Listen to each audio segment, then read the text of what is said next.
Very good morning વિદ્યાર્થી મિત્રો. હું ગૌરવ ભટ્ટ ધોરણ 10 અને ધોરણ 12માં ગુજરાતી મીડિયમ અને ઇંગ્લિશ મીડિયમમાં ગુજરાતી વિષયનો અભ્યાસ કરાવું છું.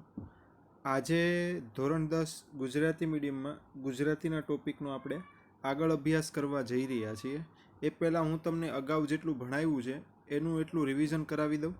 કાવ્યનો પ્રકાર છે એ ગઝલ છે.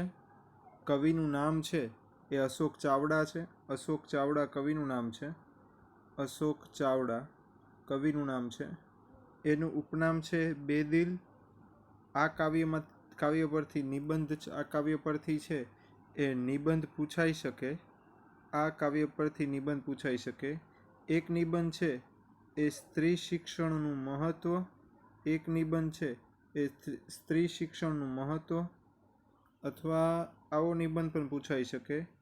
દીકરી વહાલનો દરિયો નિબંધ પૂછાઈ શકે. આ બેમાંથી ગમે તે એક નિબંધ છે એ તમને પૂછાઈ શકે. બરોબર છે. પછી મેં તમને એક પંક્તિ લખાવી હતી કે કોઈ પણ દીકરીના નિબંધની શરૂઆતમાં તમે આ પંક્તિ લખી શકો. યત્ર નાર્યસ્તુ પૂજ્યંતે રમ્યંતે તત્ર દેવતાઃ. બરોબર. યત્ર નાર્યસ્તુ પૂજ્યંતે રમ્યંતે તત્ર દેવતાઃ. એનું ગુજરાતી થાય જ્યાં નારીનું પૂજન થાય છે ત્યાં દેવતાઓનો વાસ હોય છે. બરોબર. યત્ર નાર્યસ્તુ પૂજ્યંતે રમ્યંતે તત્ર દેવતાઃ.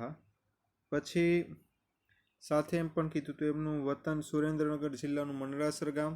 આયુર્વેદિક યુનિવર્સિટીમાં મદદનીશ રજિસ્ટ્રાર તરીકે કાર્ય કરે છે. એમના ગઝલ સંગ્રહમાં પગલા તળાવના અને બીજું ગઝલ સંગ્રહ છે પગરવ તળાવમાં છે. પછી કવિતા સંગ્રહ છે ડાળખીથી સાવ છૂટા. બરોબર. એને એવોર્ડ સાહિત્ય અકાદમી દિલ્હી યુવાનો પુરસ્કાર મળ્યો છે અને ગુજરાત સાહિત્ય અકાદમી દ્વારા યુવા ગૌરવ પુરસ્કાર. આ બે પુરસ્કાર મળ્યા છે. સાહિત્ય અકાદમી દિલ્હીનો યુવા પુરસ્કાર મળ્યો છે અને ગુજરાત સાહિત્ય અકાદમી દ્વારા યુવા ગૌરવ પુરસ્કાર મળ્યો છે. આ કાવ્યનો પ્રકાર ગઝલ છે. બરોબર છે. કાવ્યનો પ્રકાર ગઝલ છે. હવે આમાં એમ પણ કીધેલું છે, પહેલાં તો હું તમને એ કહી દઉં કે આ કાવ્ય પ્રમાણે છે 4 માર્ક. આ કાવ્ય પ્રમાણે છે એ 4 માર્કના અને 1 માર્કના તમને પ્રશ્ન પૂછાઈ શકે. બરોબર છે. અને સમાનાર્થી વિરુદ્ધાર્થી બધું તો મેં તમને લખાવી દીધું છે. બરોબર છે. આ કાવ્ય એમ કહેવા માંગે છે કે દીકરીને કોની સાથે સરખાવી છે તો ઘરની દીકરી, ઘરની દીવડીને. બરોબર છે. એ ખરેખર તો સરખાવી છે સ્વર્ગની એક એક દેવીની ઝલકમાં. ભાઈ સરસ્વતીનું પ્રતીક પણ દીકરી છે અને લક્ષ્મીનું પ્રતીક પણ છે એ દીકરી છે. બરોબર છે. દુર્ગાનું પ્રતીક પણ દીકરી છે અને કાલીનું પ્રતીક પણ દીકરી છે. બરોબર. એટલે અહીંયા કહેવા માંગે છે કે દીકરીને છે સ્વર્ગની એક એક દેવીની ઝલકમાં છે એ દર્શાવી છે જો. બરોબર છે. હા, એ વાત અલગ છે કે આપણા સમાજમાં છે દીકરીઓ તરફના અત્યાચાર છે એ અટકતા નથી. બરોબર છે. બીજા દીકરી તરફના છે અપમાનજનક કિસ્સાઓ છે આપણા સમાજમાં અટકતા નથી. બરોબર. એ વાત અલગ છે. પણ દીકરીને આપણા સમાજમાં ખૂબ સારું સ્થાન આપેલું છે. સમય હતો અગાઉનો ભારતનો કે ત્યાં ભારત છે સ્ત્રી પ્રધાન દેશ હતો. બરોબર. મને એ યુગનું નામ પાક્કું નથી ખબર પણ મેં વાંચેલું છે ખરા.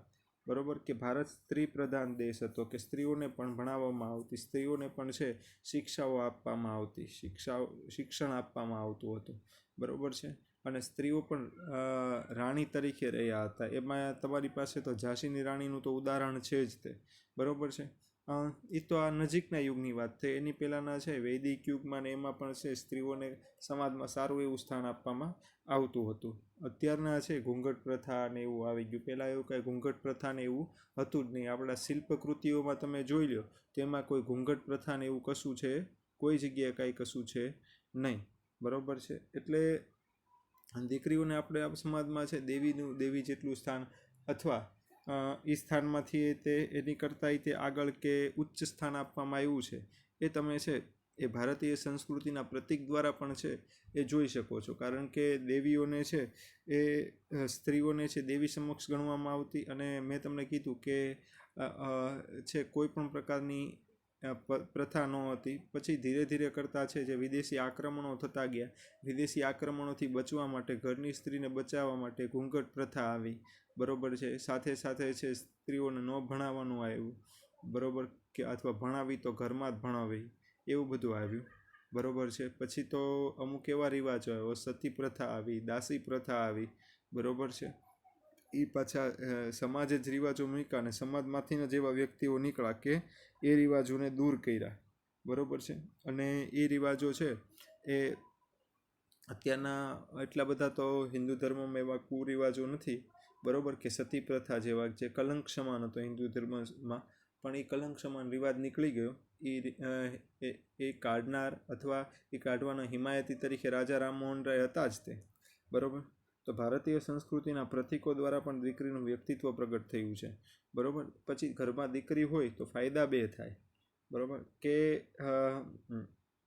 નાનપણમાં તો નાની હોય ત્યારે સુગંધ અને શીતળતાનું વાતાવરણ રહે, પણ એ જ દીકરી જ્યારે મોટી થાય છે તો બાપાને, પિતાને, બરોબર, હાથ દે છે. હાથ દે છે એટલે કે ટેકો દે છે, બરોબર છે, એને મદદ કરે છે, બરોબર. આ દીકરી નાની દીકરી અને દીકરી મોટી થાય ત્યારે તફાવત દીકરીમાં આટલો હોય છે, બરોબર. કદાચ દીકરો છોડીને મા બાપને વયો જશે, પણ દીકરી છે પિયર હશે તોય તે સાસરે હશે તોય પોતાના પિતાનું પિયર છે ખ્યાલ રાખવા માટે, ઊંફ રાખવા માટે તો આવશે જ તે, બરોબર. આમ સારા વ્યક્તિઓ તો કહી ગયા છે કે જે ઘરમાં આ પણ તમે છે ઓલામાં સુવિચાર લખી શકો, જે ઘરમાં દીકરી ના હોય તે ઘર સ્મશાન સમાન છે, સ્મશાન સમાન છે.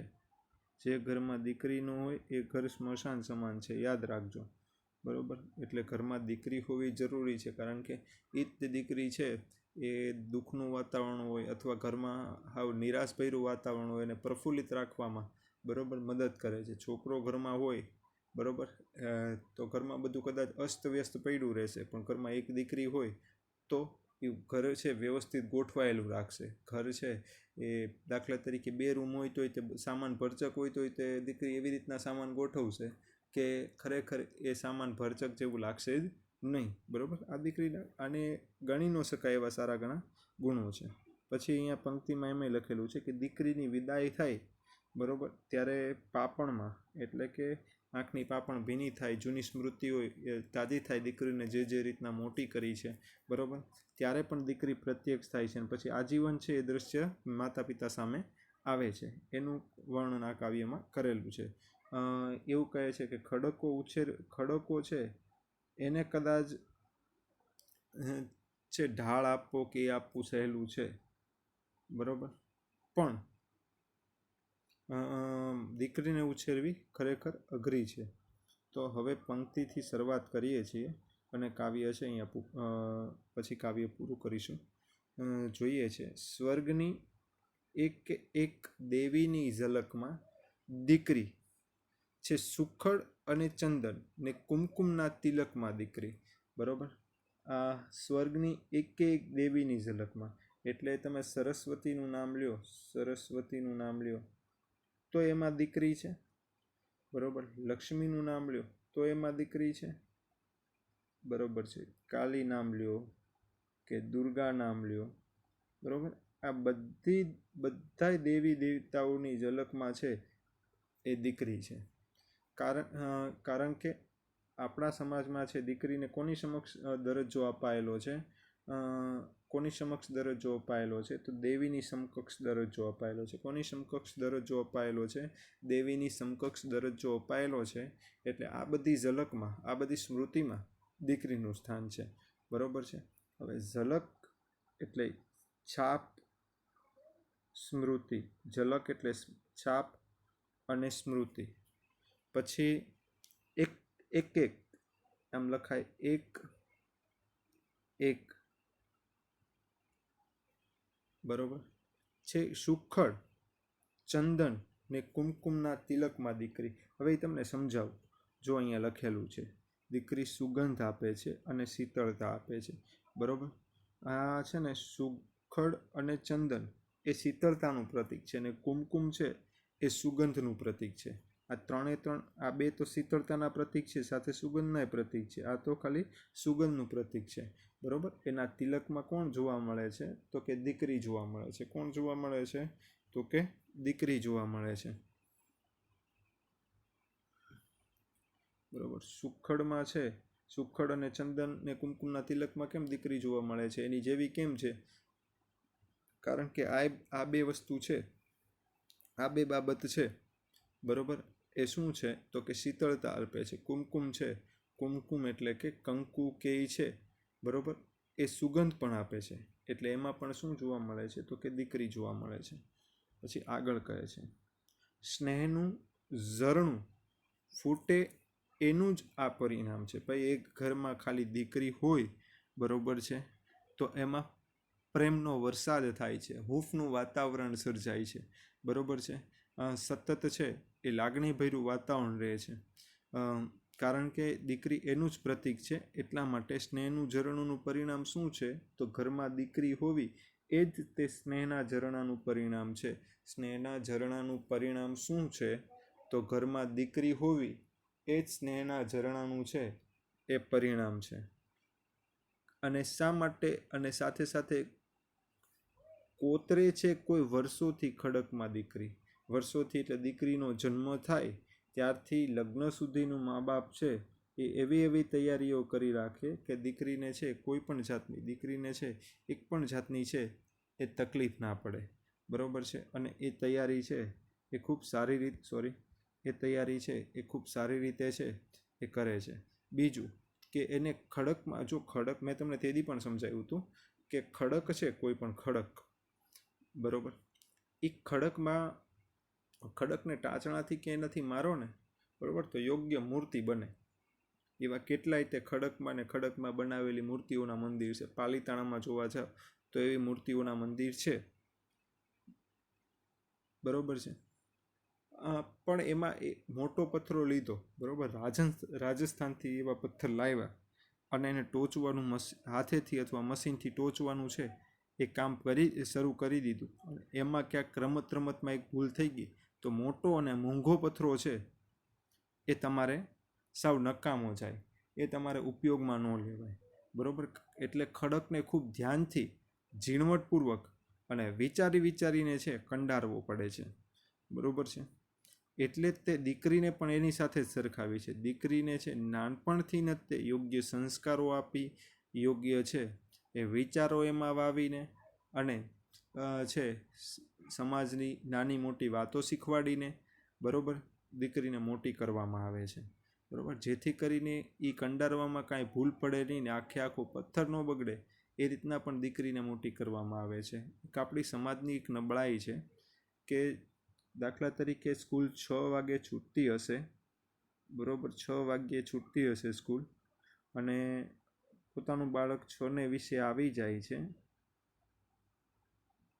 બરાબર, અને એ 6:20 જો છોકરી ઘરમાં નથી આવતી તો મા બાપ છે, મોડી આવે તો મા બાપ 10 પ્રશ્નો કરે છે. કેમ મોડી આવી, શા માટે મોડું થયું, શું થયું, બરાબર, અને કદાચ ક્યાંક કે તોય તે 2-3 જગ્યાએ પછી તપાસ પણ ઘણી વખત કરે છે.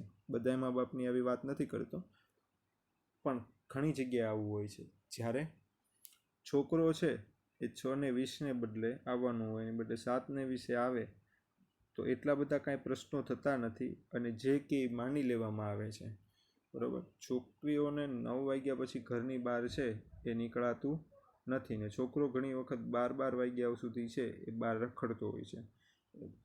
એટલે એ કહેવાનો અર્થ એવો કે છોકરીની બહેનની સામે પોતાનો ભાઈ આ રીતના છે રહેતો હોય એટલે બહેનના મનમાં છે એક ક્યાંક સંકુચિતતાની છાપ ઊભી થાય કે, અને બહેનને છે પછી પોતાની ઉપર થોડી ઘણી છે એ નફરત થયા કરે.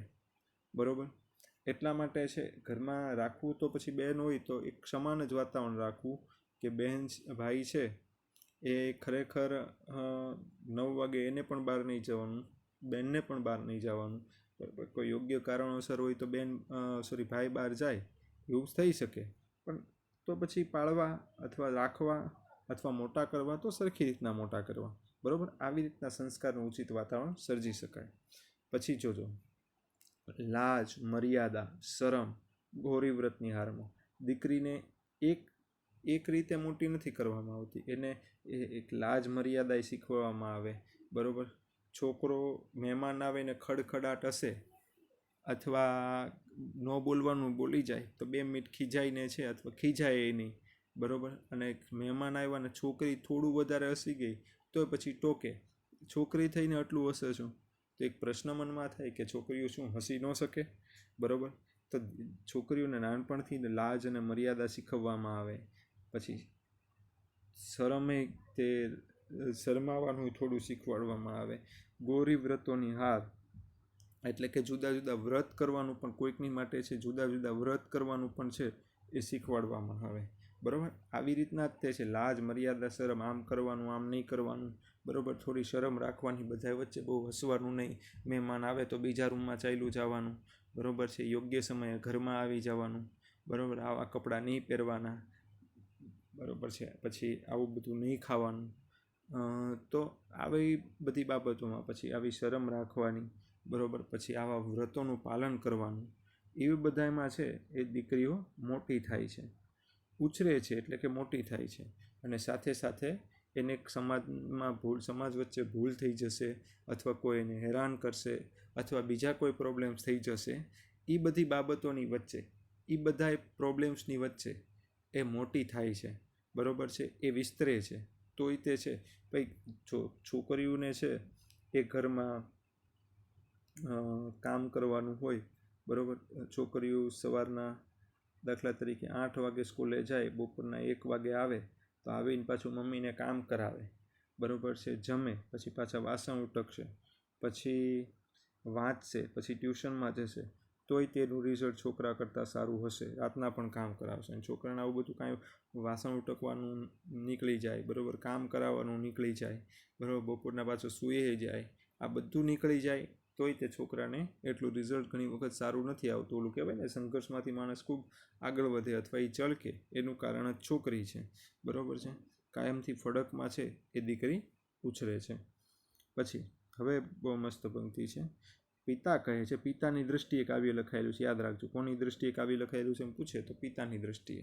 પિતા કહે છે કે જે શિરે હું હાથ ફેરવતો, કે જે દીકરીને હું મોટી કરવા માટે માથે હાથ ફેરવતો એ હવે હાથ દે છે. એ એવો સમય આવી ગયો છે કે જે શિરે, જે છોકરીને હું મોટી કરવા માટે છે હાથ ફેરવતો, વહાલ કરતો, વાત્સલ્ય આપતો, પ્રેમ આપતો, એ જ છોકરી હવે મોટી થઈને હાથ દે છે. હાથ દે છે એટલે શું? તો કે મદદરૂપ થાય છે. હાથ દે છે એટલે શું? તો કે મદદરૂપ થાય છે, બરાબર. દીકરીમાં આ ફેર હોય છે. વાત્સલ્ય આપો છો તો સામે તે વાત્સલ્ય છે એ તમને અમુક સમય પછી મળી જાય છે, મદદરૂપ થાય છે, બરાબર. એટલે અહીંયા પંક્તિ લખી છે. આમ જ તે દીકરી ખાલી મોટી નથી થઈ જતી, એનામાં સમજણનો પણ ફલક થાય છે, સમજણનો પણ વિસ્તાર થાય છે, બરાબર. એક સમયે વાત્સલ્ય મેળવ્યું તો બીજી સમય પછી મદદરૂપ પણ મળી, એમ સમજણનો છે દીકરીમાં વિસ્તાર થાય છે, બરાબર. એ પંક્તિ કીધી છે. ફરી વાર આ પંક્તિ સમજાવી દો. પિતાની નજરે આખું કાવ્ય લખાયેલું છે. આમાં પિતાની નજર સ્પષ્ટ થાય છે કે પિતા જે બાળકને આશીર્વાદ આપતા હતા, બરાબર, વાત્સલ્ય આપતા હતા, પ્રેમ આપતા હતા, લાગણી આપતા હતા, એ જ પિતાને હવે દીકરી, એની દીકરી હાથ દે છે. આમ જ તે આવી રીતે તે દીકરીમાં સમજણનો વિસ્તાર થાય છે, બરાબર. હવે છેલ્લી પંક્તિ કહે છે, સૂર, શરણાઈ, સગા સંબંધીઓની ભીડમાં, બરાબર. સૂર, શરણાઈ ને સગા સંબંધીઓ આ લગ્નનું પ્રતીક દર્શાવે છે, લગ્નનું પ્રતીક દર્શાવે છે, બરાબર છે. લગ્નની વાત કરે છે. તો આની ભીડમાં છે, બરાબર, આની ગીર્દીમાં છે, લગ્નમાં છે, એ પાપણ ભીની થઈ છે, પલક ભીની થઈ છે, બરાબર, આંખ ભીની થઈ છે, એટલે રડવું આવ્યું છે. એ સ્મૃતિમાં દીકરીની યાદગીરી તાજી થાય છે, બરાબર છે. એ સ્મૃતિમાં છે દીકરીની યાદગીરી તાજી થાય છે. હવે હું કાવ્યમાં પહેલી પંક્તિને બધેમાં શું કીધું છે ને એ કહી દઉં. તો જો અહીંયા આ પહેલી પંક્તિમાં છે દીકરીની એક તો સરખામણી કરી છે, બરોબર છે. અને સાથે સાથે દીકરી કેવી હોય છે અથવા એની હાજરી કેવી હોય છે એનું વર્ણન કરેલું છે. બરોબર. પછી એને મોટી કેવી રીતના કરવામાં આવે છે, એનો ઉછેર કેવી રીતના કરવામાં આવે છે એનું વર્ણન છે. બરોબર. એ કયા સંજોગોમાં મોટી થાય છે એનું વર્ણન છે. કયા સંજોગોમાં મોટી થાય તેનું વર્ણન છે. કયા સંજોગોમાં મોટી થાય છે તેનું વર્ણન અહીંયા આપેલું છે. બરોબર. પછી દીકરી પિતાને અથવા ઘરને કેવી રીતે મદદરૂપ થાય છે, બરોબર, અથવા દીકરીમાં સમજણનો વિસ્તાર કેવો થાય છે એનું વર્ણન છે. બરોબર છે. પછી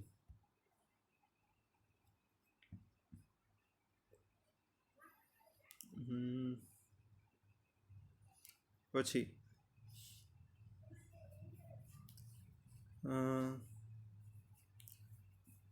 છે એના દીકરીના લગ્ન પ્રસંગની સ્મૃતિનું વર્ણન અહીંયા કરેલું છે કાવ્યમાં. બરોબર છે. હવે હોમવર્કમાં પ્રશ્નો લખવાના છે, એ લખવા માંડજો. હું હોમવર્કમાં ઓલા લેખક પરિચયના મેં પ્રશ્નો તમને છે હોમવર્કમાં લખાવી દીધા હતા. હવે પાઠની વિગતોના પ્રશ્નો બાકી છે એ લખાવી દઉં, અને સ્વાધ્યાયમાં જે પ્રશ્નો છે એ હું તમને ઠીક કરાવી દઉં. એટલે તમારું આ કાવ્ય 2 પાર્ટમાં મેં કરાવ્યું એ પૂરું થશે. બરોબર છે. શું કરવાનું છે એ હું તમને ફરી વાર કહી દઉં.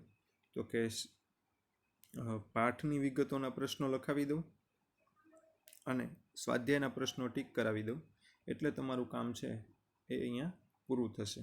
બરોબર છે. અને પાર્ટ 2માં આ કાવ્ય, પાર્ટ 2 પાર્ટમાં આ કાવ્ય અહીંયા પૂરું થાય છે, એટલું યાદ રાખજો. ઓકે. તો પહેલો પ્રશ્ન તમારે છે એ લખવાનો છે. પહેલો પ્રશ્ન છે એ લખવાનો છે. લખો. દીકરી શેમાં જોવા મળે છે? દીકરી શેમાં જોવા મળે છે? દીકરી શેમાં જોવા મળે છે?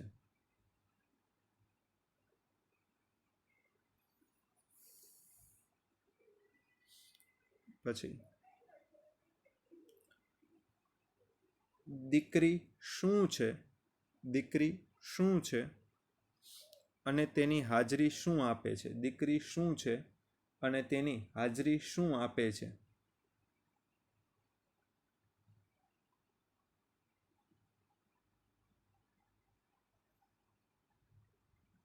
પછી મા બાપ દીકરીને કઈ રીતે ઉછેરે છે?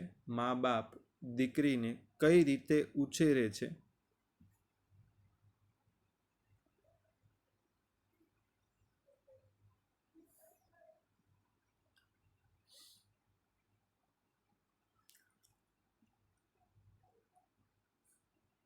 ત્રીજો કે ચોથો જે પ્રશ્ન આવ્યા હોય એ પ્રશ્ન લખવાનો છે.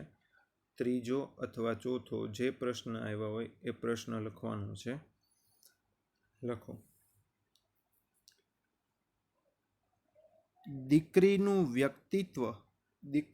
વ્યક્તિત્વ શેમાં પ્રગટ થયું છે? દીકરીનું વ્યક્તિત્વ શેમાં પ્રગટ થયું છે?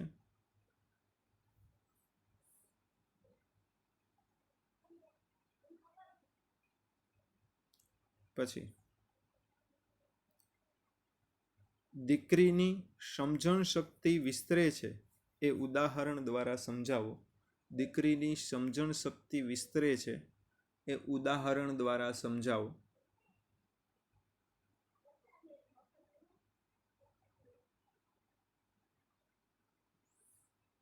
પછી દીકરી શેમાં પ્રત્યક્ષ થાય છે? દીકરી શેમાં પ્રત્યક્ષ થાય છે?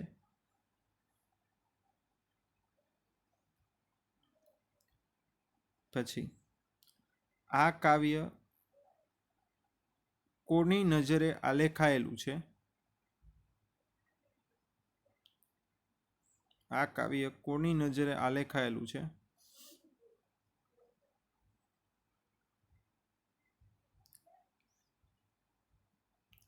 પછી આ કાવ્યમાં કોના ભાવોને વાચા આપી છે? આ કાવ્યમાં કોના ભાવોને વાચા આપી છે?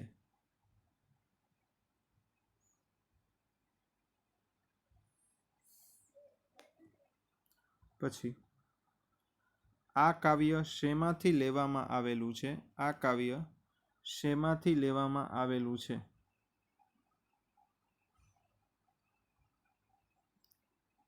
પછી દીકરી કેવી રીતે જીવે છે? દીકરી કેવી રીતે જીવે છે?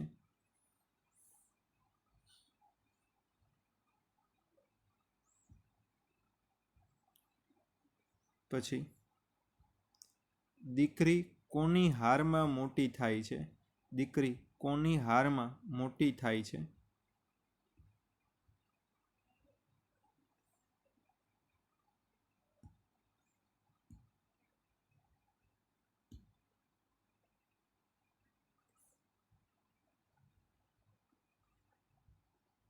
આટલું લખાઈ ગયું છે.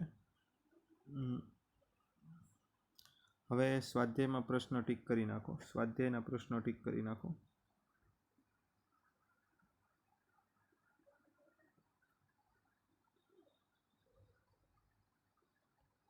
લખો પેલું ફડક ટીક કરો. ફડક. પછી ફલક ટીક કરો. પેલું ફડક, બીજું ફલક. પછી શબ્દ સમૂહમાં પલક. મોસ્ટ આઈએમપી શબ્દ સમૂહમાં પલક. વિરુદ્ધાર્થીમાં ભીનું. વિરુદ્ધાર્થીમાં ભીનું. રૂઢિપ્રયોગમાં બંને રૂઢિપ્રયોગ. રૂઢિપ્રયોગમાં બંને રૂઢિપ્રયોગ. પછી દીકરી સ્વર્ગમાં કયા સ્વરૂપે દેખાય છે? તો દેવીઓની ઝલકમાં દેખાય છે. કયા સ્વરૂપે દેખાય છે? તો કે દેવીઓની ઝલકમાં દેખાય છે. પછી દીકરીની સમજણ વિસ્તરી છે તેવું કયા કારણે કહી શકાય? પિતાને સહારો આપે છે તે કારણે. કયા કારણે કહી શકાય? તો કે પિતાને સહારો આપે છે તે કારણે કહી શકાય. પછી કવિ સ્નેહનું ઝરણું કોને કહે છે? તો દીકરીને કહે છે. બરોબર છે. પણ બીજો મોસ્ટ આઈએમપી દીકરીને માથે હાથ ફેરવવો એટલે વહાલ વરસાવવું, પ્રેમ કરવો, લાગણી આપવી. અને હાથ દે એટલે કે મદદરૂપ થવું, સહાયભૂત થવું. બરોબર. બીજો મોસ્ટ આઈએમપી છે બીજાનો. દીકરી માથે હાથ ફેરવો એટલે લાગણી દેખાડવી, સહાય કરવી, વાત્સલ્ય વરસાવવું, પ્રેમ વરસાવવું. દીકરી હાથ દે છે એટલે કે મદદરૂપ થવું.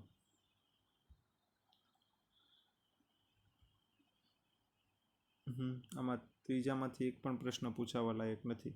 અહીંયા 2 પાર્ટમાં છે. તમારું કામ આપણે અહીંયા પૂરું કરીએ છીએ દીકરી કાવ્યનું. અને હવે પછી છે આગળ કયો ટોપિક ચાલે છે એ તો હું તમને આવતા અઠવાડિયે કહીશ. Thank you very much. Thank you.